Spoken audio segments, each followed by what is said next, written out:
Salvete discipuli.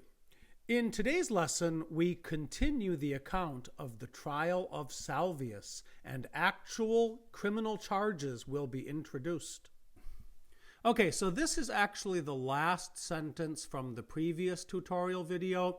Let's just read it again so that we have the flow of what's going on. With the day having been stated, the great crowd of the senators gathered to hear the case in court. Now, we are going to have another example coming up in today's reading of a gerund with a preposition. In this case, you may recall the gerund is feminine because causam is feminine, okay? We're going to have another example of this time in the ablative coming up. Okay, so with the day having been stated, the great crowd of the senators gathered to hear the case in court, and now we move forward with some new Latin.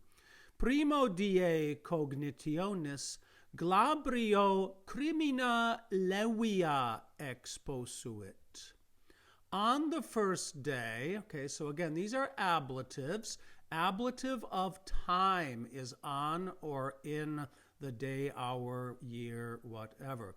On the first day of the trial, what did Glabrio do? Exposuit. Now, this is where we get the English word to expose, also to expound.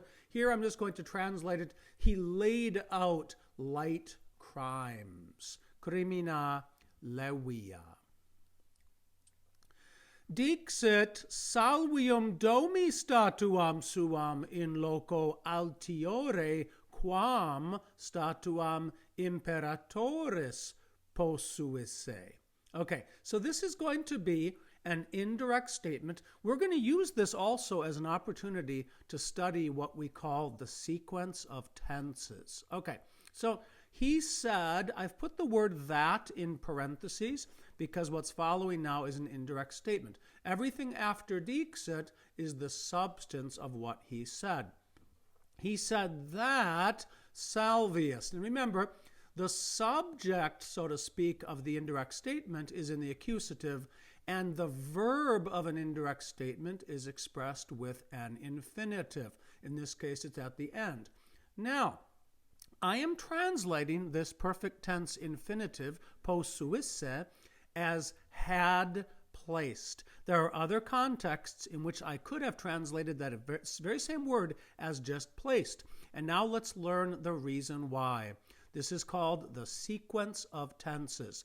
The translation of the infinitive in an indirect statement is determined by the tense of the verb that introduces the indirect statement. Okay, so Quintus dicit. Okay, dicit is present tense. Quintus says that grumio cenam parare, that grumio is preparing dinner. I am translating this present tense infinitive as a present tense verb is preparing. The reason is, when the verb that introduces the indirect statement is present, the infinitive is translated present. But now take a look what happens. I've just changed dicit to dixit. Now it's past tense. Quintus said, dixit grumionem cenam parare. Quintus said that grumio was preparing dinner. Now notice, now I'm translating this as if it was an imperfect tense verb. So this present tense infinitive is translated as imperfect when you have a perfect tense verb that introduces the indirect statement. Okay, so now we're going to look at what happens when we use the perfect tense infinitive. First, back to present tense. Dicit, says, okay? Parawisse is the perfect tense infinitive. Parawisse would be translated literally to have prepared, okay? Quintus dicit grumionem cenam parawisse. Quintus says that grumio prepared dinner, okay? So I am translating that perfect tense infinitive as perfect, okay, simple past tense, because the verb that introduces the indirect statement is present tense.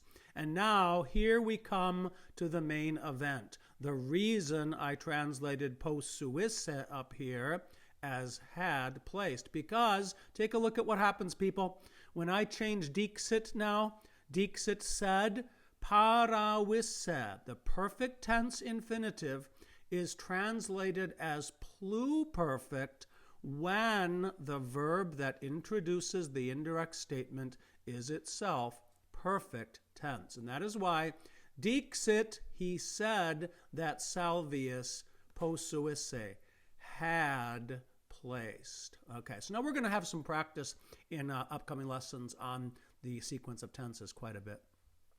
So he said that Salvius had placed domi, at home, okay?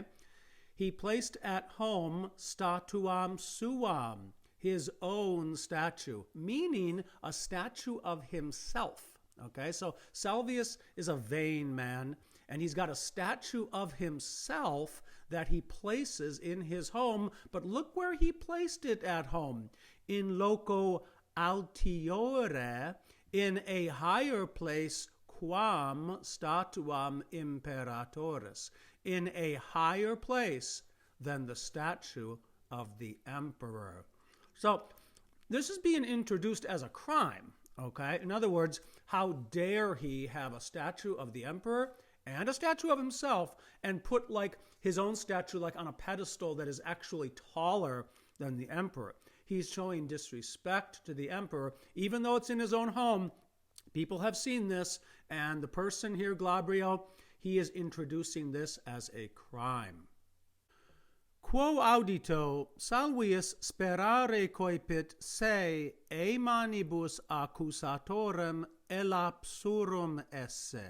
Okay, so literally, quo audito is translated as with which understood thing having been heard, but we can convert this into more normal English, something like, when he heard this, Salvius coipit, he began. Now the action of coipit, began, will be continued with an infinitive, sperare. Now this is going to trigger an indirect statement. He began to hope that something, what will happen is what follows now, coipit. He began to hope that, say, he. Now when you have the word say in an indirect statement, it means that the subject of the verb that introduces the indirect statement is the one being described as having the action here. So Salvius began to hope that he, elapsurum esse. Esse is the infinitive of the verb to be. So remember, though, because this is past tense, we're going to translate this as imperfect. In other words, that he was, okay? Not that he is, but that he was. And what he was about to do is elapsurum. This is a future participle. When you see this distinct you are ending here, plus a second declension ending here, okay? So if the verb means to slip, elapsurum means like to be about to slip. So together, he began to hope that he was about to slip. Slip out of what? A manibus accusatorum. To slip out of the hands. A is the preposition, takes ablative, means out of.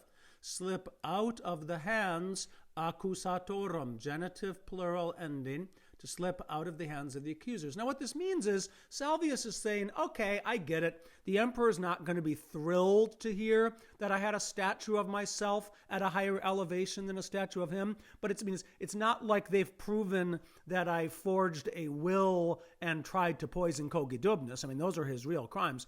They haven't proven that. So if this is all they got, just this thing about the statue, maybe I am about to slip out of the hands of the accusers. So that's what that indirect statement accomplishes.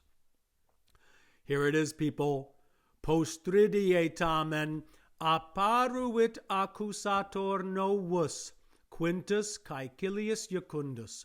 Voce feroci, vultuminanti, oculis ardentibus, verbis infestissimis, salvium vehementer oppugnavit. Postridietamen. The following day, however, apparuit, appeared. Now, for better English, there appeared, what appeared? Accusator novus, a new accuser. And guess what? We called him Quintus, but his full name, his full 3 Roman name system all along was Quintus Caecilius Iucundus. And now, voce feroci, with a fierce voice. Now, all of these coming up, these are all ablatives, okay? Everything up through here. All of this is ablatives, and we're going to use the preposition like with or by. So here, with a fierce voice, with a threatening face, burning eyes, very hostile words. Okay, with all those things, what did he do? Oppugnavit vehementer Salvium. He vehemently attacked Salvius. Okay, so the fact is, Quintus, as we know, he can testify to all of these matters that we know Salvius really should get in trouble over. Quintus knows about the poison cup. Quintus knows about the forged will. And so Quintus is now testifying officially in court on all these matters.